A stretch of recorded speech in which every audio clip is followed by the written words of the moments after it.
Saat ini Indonesia beneran sedang jadi sorotan utama di Asia, dan sedikit banyak itu semua dipengaruhi oleh keberadaan Erick Thohir sebagai Ketua Umum PSSI. Ya, boleh dibilang Indonesia ini beruntung banget punya ketua seperti Pak Erick, sebab harus diakui sejak dipimpin beliau ada banyak sekali hal positif yang terjadi di sepak bola Indonesia, terutama ya soal timnas ini. Suka tak suka, nyatanya Pak Erick ini seolah mampu mengangkat citra PSSI dari yang semula sunyi, gelap, mencekam, dan diselimuti hawa jahat, kini berubah jadi terang benderang. Dan melihat gimana sepak terjang beliau sejauh ini, wajar aja sih kalau ia disebut sebagai sosok ancaman utama bagi tim-tim besar Asia. Publik terkejut. Ternyata begini alasan utama Yeom Ki-hun mau jadi pelatih striker timnas Indonesia dan rela meninggalkan jabatannya di Asosiasi Sepak Bola Korea Selatan. Perlu diketahui, kedatangan Yeom Ki-hun ke timnas Indonesia menuai sorotan dari berbagai pihak, tak terkecuali media-media di Korea Selatan. Bahkan salah satu media Korea Selatan, Chosun, menyebut kepindahan Yeom Ki-hun membuat Presiden KFA, Chung Mong-gyu geram. Pelatih Shin Tae-yong telah membuat Presiden KFA, Chung Mong-gyu tersinggung.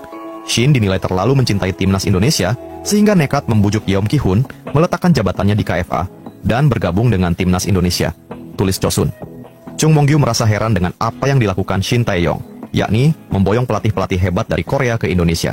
Tambah pernyataan media tersebut. Kalau ini tidak ada pencegahan, saya yakin Indonesia akan menyamai level Korea, dan ini tentunya akan merugikan timnas Korea, imbuh Chosun. Sementara itu, Yeom Ki-hun akhirnya angkat bicara terkait alasannya menerima ajakan Shin Tae-yong untuk bergabung dengan staf kepelatihan timnas Indonesia. Menurut Yeom Ki-hun, timnas Indonesia saat ini memang memerlukan pelatih yang bisa mengasah kemampuan para striker. Saya datang ke Indonesia untuk mereka, para striker.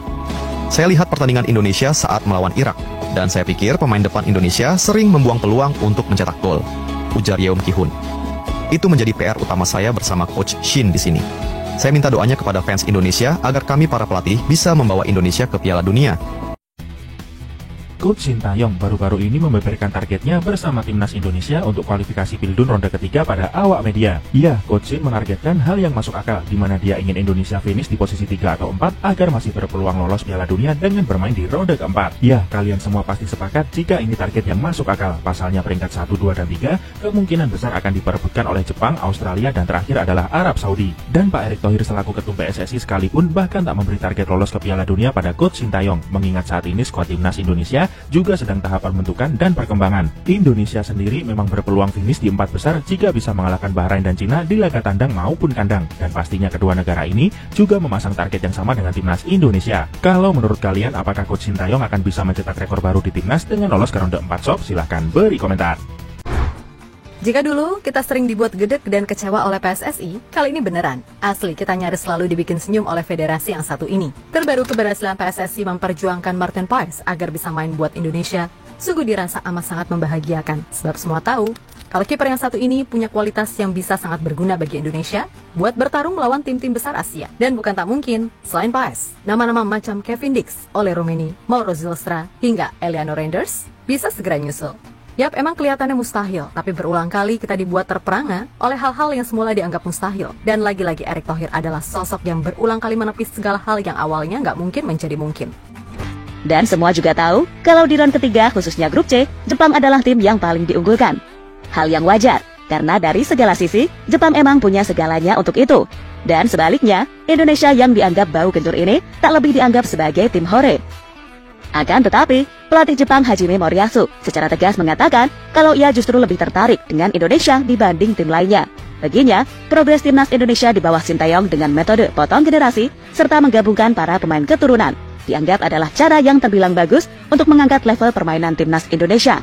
Sehingga ia pun juga tak ragu menyebut Indonesia ini beruntung punya pelatih sekaliber Shin Tae-yong yang bagaimanapun punya pengalaman bertarung di Piala Dunia. Akan tetapi, Moriyasu juga memberi pesan, kalau Indonesia ingin bisa tampil maksimal, maka ada beberapa aspek yang harus mereka benahi.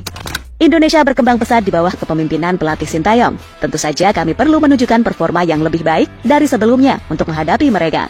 Menurut saya, mereka harus memperkuat pertahanan dan penyerangan. Selain itu, mereka juga perlu meningkatkan kualitas umpan-umpan ke depan dan menjaga clean sheet dengan pertahanan yang stabil, kata Hajime Moriyasu yang dikutip dari laman Newsone. Cara menang timnas kita ini yang impresif. Jadi cara menangnya bukan dengan cara, dalam tanda kutip gerasa gerusuk, enggak. Ada rencana permainan yang rapi, ada umpan-umpan yang cantik, ada skill individu beberapa kali dari para pemain kita. ada kecepatan, ada naluri, kapan harus melakukan syuting dari luar kotak penalti. Jadi ini adalah kemenangan yang indah. Ya, sebenarnya kemarin tercatat 5-0. Seharusnya. Tapi masalah kan dalam finishing. Kita kan nggak perlu juga harus 5-0, 1-0. 3 poin, yang penting 3 poin. 3 poin. Nah, tadi Bung Binder kan Ya, dari ya. grouping ya. Kita belum bisa bahas Kita belum lebih tahu. dalam. Ya, kita belum tahu lawannya siapa. Nah, sekarang dengan materi yang ada, kalau kita berada di grup tadi, menurut Bung gimana? Perlu tambahan nggak? Ya, menurut salah satu pengamat sepak bola Malaysia, segala kemajuan yang terjadi di sepak bola Indonesia sekarang ini gak terlepas dari peran Erick Thohir, karena emang tak bisa dipungkiri segala kebijakan yang beliau ambil sukses membuat sepak bola Indonesia, khususnya timnasnya, menjadi maju. Itulah kenapa sang pengamat beneran melabeli Erick Thohir sebagai orang yang dalam tanda kutip berbahaya bagi Asia. Sebenarnya sebagai seorang penyokong harimau Melaya, kalau tanya aku, ancaman terhadap harimau Melaya memang skuad dia sekarang ni, Marcelino Ferdinand, memang Asnawi, memang Shin Tae-yong, memang timnas dia yang players pool dia ada 60 ataupun 70 orang sekarang ni, memang bahaya. Tapi yang lebih bahaya adalah Erick Thohir. Kalau tak ada siapa di Malaysia yang boleh mengimbangi kebijaksanaan bola sepak dan kuasa dalam decision making dia di sana, mereka on course untuk meninggalkan kita jauh kalau kita tak berhati-hati kan. Lebih lanjut, legenda sepak bola Australia, Tim Cahill, benar-benar mengakui kalau Erick Thohir udah melakukan pekerjaan luar biasa untuk bisa membuat timnas Indonesia seperti sekarang ini. Ketua Umum PSSI Erick Thohir melakukan pekerjaan yang luar biasa dalam memimpin di Indonesia, ucap mantan pemain Everton tersebut. Ya, berkaca dari segala hal yang terjadi, wajar jika kita sekarang bisa berbangga diri punya ketua umum yang keren. Dan tanpa mengurangi respek kepada ketua sebelumnya, coba sebutkan ketua PSSI mana yang bisa seakrab ini sama Presiden FIFA sampai-sampai Indonesia boleh dibilang sebagai anak emas FIFA terutama di kawasan ASEAN? Dari 6 pemain sama JJ yang gue interview, satu kesimpulan yang gue ambil adalah tim ini tuh udah solid. Jadi kalau ada Internalnya solid. internal solid, jadi kalau ada unsur-unsur dari luar mau merusak internal, nggak bakalan bisa. Nggak tembus. Nggak bakalan bisa. Jadi ini juga gue bilang kredit ke STY ya, dan ke Erick Thohir juga, bahwa mereka sanggup membuat suasana ini sangat kondusif, solid, walaupun main jelek, walaupun kalah, walaupun apa, tapi mereka tetap solid, saling mendukung.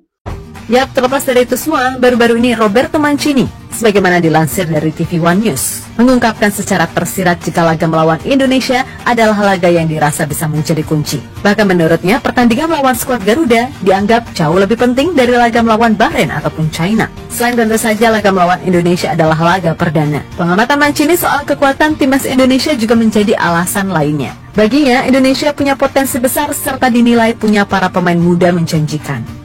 Saya melihat potensi besar dalam sepak bola Indonesia. Para pemain muda mereka memiliki bakat alami yang bisa dikembangkan lebih jauh. Ucapan mantan pelatih Inter Milan itu dilansir dari TV One News. Yap, tentu saja Mancini sendiri bukan tanpa alasan mengatakan hal tersebut. Meskipun media-media di Italia seperti Gazzetta menyebut Indonesia hanya tim pelengkap di grup C, tapi bagi Mancini, hal itu tidaklah benar. Yap, mantan pelatih Manchester City itu mengaku sampai saat ini terus memantau perkembangan sepak bola Indonesia. Di matanya, Indonesia bukan tim yang bisa dianggap sepele begitu saja. Dan tadi salah satu poin yang jadi perhatian khusus adalah materi pemain yang terus berubah. Selain soal materi pemain, Mancini juga melihat siapa sosok di balik itu semua, yang tak lain adalah Erick Thohir. Yap, selama di Inter, Mancini tentu sangat mengenal Erick sebagai sosok yang berdedikasi tinggi dan memiliki ambisi besar. Maka dari itu, ketika Erick Thohir menjadi ketua umum PSSI, Mancini percaya sepak bola Indonesia berada di tangan yang tepat. Ya, berkaca dari apa yang dikatakan Moriyasu, memang ada benarnya kalau mau menang melawan Jepang atau tim-tim kuat lainnya, sudah pasti stabilitas menyerang dan bertahan adalah yang utama. Dan di Asia, Jepang memang termasuk adalah yang terbaik soal itu. Target tinggi telah ditetapkan PSSI dan juga Coach Shin Tae-yong. Mereka ingin Indonesia bisa lolos ke Piala Dunia dengan cara yang paling jauh sekalipun, yakni lolos melalui babak playoff. Untung-untung langsung lolos di round 3 atau round 4. Menariknya, tidak hanya menulis tujuan tinggi, semua juga bekerja keras untuk mewujudkannya. Mulai dari mendatangkan pelatih khusus striker sebagai staf coach Shin Tae-yong, hingga memastikan ketersediaan Martin Paes dan juga beberapa pemain baru. Lantas, apakah mereka yang telah memilih untuk gabung timnas yakin bahwa dengan Indonesia, mereka bisa bermain di ajang Piala Dunia? Inilah cerita keyakinan para pemain timnas untuk membawa Indonesia ke ajang Piala Dunia.